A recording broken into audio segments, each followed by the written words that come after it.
Nusantara, kawasan paling kaya akan cerita mitos dan legenda di dunia. Hampir setiap pulau, gunung, sungai, bahkan batu pun punya ceritanya sendiri. Dan semuanya berperan penting dalam membentuk identitas budaya masyarakat.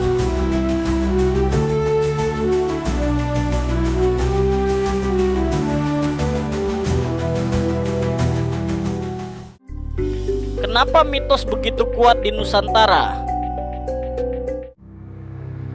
Luas dan beragamnya budaya. Dari Aceh sampai Papua, tiap suku punya sistem kepercayaan dan mitologi sendiri. Makanya kita punya ribuan cerita dengan warna lokal yang unik. Pengaruh Hindu-Buddha, Islam, dan lokal bercampur. Sejak zaman kerajaan-kerajaan kuno, mitos lokal diserap dan dikombinasikan dengan pengaruh luar. Contohnya, Rama dan Sinta diadaptasi ke dalam versi pewayangan Jawa. Tokoh-tokoh Islam seperti Wali Songo dipadukan dengan elemen lokal dan karomah luar biasa. Mitos sebagai alat pendidikan and legitimasi. Dulu masyarakat belajar lewat cerita. Nilai moral, hukum alam, dan sejarah disampaikan lewat kisah legenda dan babat, bukan buku pelajaran. Sekaligus untuk membenarkan siapa yang pantas memimpin.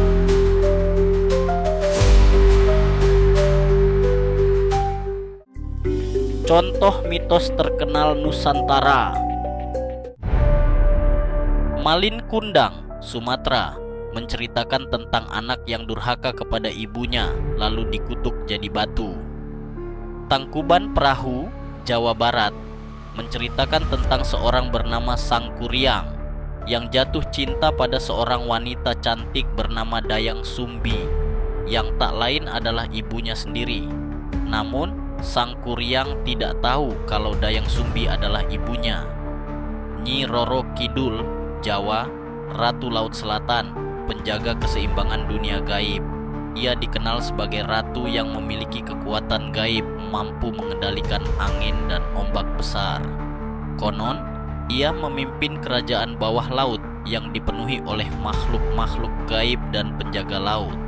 Ia dipercaya memiliki pengaruh besar terhadap alam dan kehidupan laut, bahkan dapat mengirimkan bencana atau keselamatan bagi manusia yang datang ke Laut Selatan. Legenda Danau Toba, Batak, cerita rakyat dari Sumatera Utara, khususnya dari suku Batak, yang menjelaskan asal-usul terbentuknya Danau Toba dan Pulau Samosir. Kisah ini penuh unsur magis dan mengandung nilai moral yang kuat. Jayaprana dan Layon Sari, Bali, cerita rakyat tragis dari Bali, khususnya dari daerah Buleleng, yang dikenal sebagai kisah cinta sejati penuh pengorbanan, sering disamakan dengan Romeo dan Juliet versi lokal. Masihkah kalian mengingat cerita-cerita ini? Dari Malin Kundang yang dikutuk jadi batu, hingga Nyi Roro Kidul, sang ratu penguasa Laut Selatan. Dari Sang Kuryang yang membalik gunung, sampai Danau Toba yang konon berasal dari ikan emas raksasa. Dari sini kita tahu bahwa cerita-cerita ini bukan sekadar dongeng untuk anak kecil. Mereka adalah warisan budaya, cermin dari nilai moral, keyakinan, bahkan harapan dan ketakutan manusia zaman dahulu.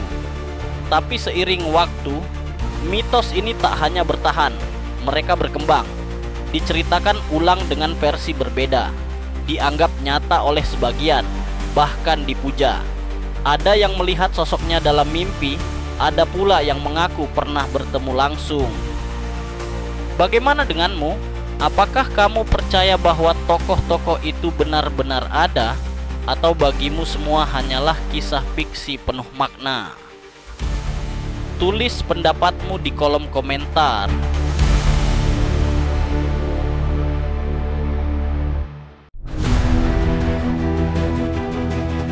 Wahai generasi penerus bangsa, jangan biarkan akarmu tercabut dari tanah yang penuh cerita. Nusantara ini bukan sekadar gugusan pulau, tapi samudra kisah, tempat mitos, sejarah, dan jiwa leluhur menyatu. Setiap legenda bukan hanya dongeng pengantar tidur, tapi cermin jati diri dan nilai kehidupan. Pelajarilah cerita-cerita itu, rawatlah, jagalah, dan wariskan. Sebab dalam setiap mitos yang kau gali, disitulah kau temukan dirimu sebagai anak bangsa yang besar karena ingat asal-usulnya.